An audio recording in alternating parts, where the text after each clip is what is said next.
Sorry guys, I know it's been a long time coming, but here's the new video. Okay, so today we're going to be going over noise reduction. Today we're just going to be focusing on how to reduce noise in Lightroom. I'm going to be doing a completely different video for more advanced techniques on how to reduce noise in Photoshop, but today, Lightroom. Okay, so with this image here, I've brightened it a little bit more than I probably would have, just for the sake of illustrative purposes. Let's zoom in. Now, I've already done a couple basic adjustments just to brighten it up, like I said. But I've turned off the Detail tab in Lightroom. So this is the amount of noise that comes in straight out of the camera. When I turn on the Detail tab, Lightroom automatically applies a couple default noise settings. You can see that right here. And it's already done a decent job of reducing the noise. We've got a lot of multicolored speckling going on, and when we turn on the Lightroom defaults, that goes away a decent bit. Okay, so we've got our Lightroom defaults. I have applied some sharpening, just my default settings of what I do to my images, but we're not going to focus on sharpening today. It's about noise. So you can see as we look here in the image that there's still a decent amount of grain that you can see, and if you look in this snow pattern right here, there's these splotches of green and splotches of purple. And that's just because of the way Lightroom handles the noise, and we'll go over the noise control settings. In fact, I'm going to set these color settings all the way down to 0 so we can start from scratch. Okay, so we're going to start with the luminance settings for noise reduction. Now, what these controls are reducing, it's the light and darkness of the noise. So think of it as the noise contrast. And the higher you bump up the luminance tab, the more noise contrast disappears. Let's check out this pattern right here in the snow and watch how the colors will stay, but the contrast of lights and darks in the noise pattern slowly disappears as we bump that up. The detail tab, think of the detail tab as texture. The higher you slide that up, the more texture it preserves. The further you slide it back down, the less texture it preserves. I like to keep it somewhere in the middle, right around 50. So it's preserving some texture, but if you bring it up too high, then the noise starts coming back. Contrast is exactly what it sounds like. It is the preservation of lights and darks within the image after the luminance noise reduction control. So we're going to bring that back up to maybe 20. Again, if you take it up too far, then we'll watch that noise pattern start to come back. And we don't want that, so I'm going to set that back to 20. Okay, our color sliders. This control, as you might well guess, controls the color speckling of the noise. So the higher we slide that up, the more the color noise, or the color elements of the noise, will start to disappear. And basically what it's doing is it's blurring those pixels into other pixels and creating, it's spreading out those color pixels into the rest of the image.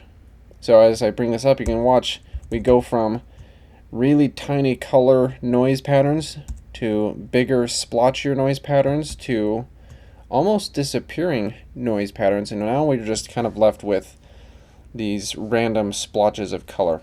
So I'm going to take that up again a little bit more. The other thing that it's doing to the image as a whole is it's identifying those noise pixels and desaturating them.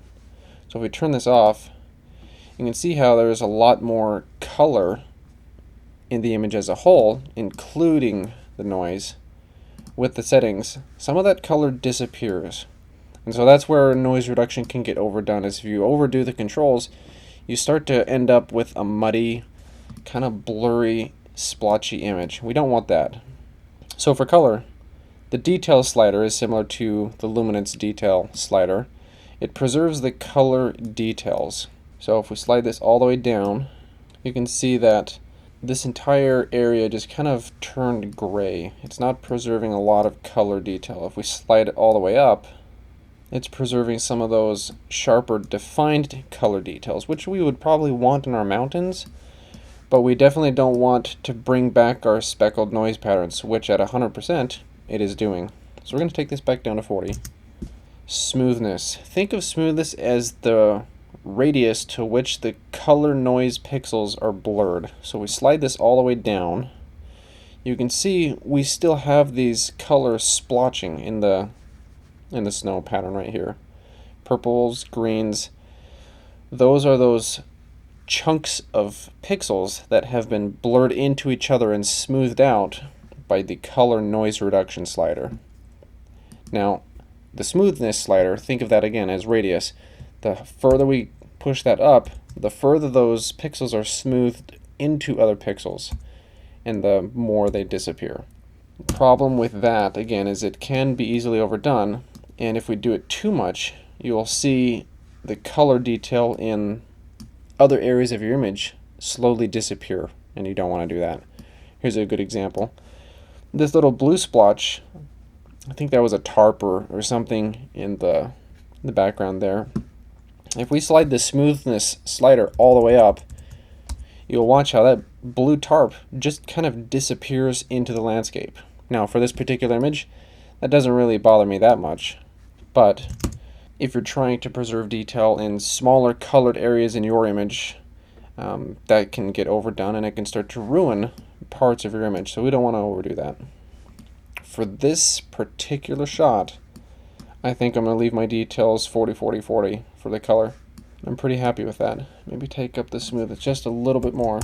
But there you have it. That's noise reduction, and so there's with it off, and there's with it on. Now, my sharpening settings, these are just the settings that I apply as a default to all the images that I import into Lightroom.